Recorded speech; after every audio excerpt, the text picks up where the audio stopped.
Sikuwahi kuwa na baba mwenye uwezo wa kifedha, na nilijaribu kuomba kujiunga na chuo kikuu zaidi ya mara 3 na mara zote nilikosa. Nikaja nikajaribu kujiunga na chuo kikuu cha Harvard zaidi ya mara 10, lakini mara zote walinikataa. Yaani hawakutaka hata kuniona. Na mara ya mwisho nilienda kwenye chuo cha ualimu ambacho kilikuwa ni kama chuo cha daraja la 3 ama la 4 hivi katika mji ambao nilikuwa naishi.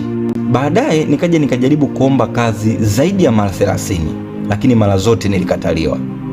Binafsi ilikuwa ni kipindi kigumu sana na nilihisi kukata tamaa. Baadaye nikaja kufundisha chuo kikuu kwa mshahara wa $10 tu kwa mwezi, kwa sababu bado sikuwa nimepata kazi.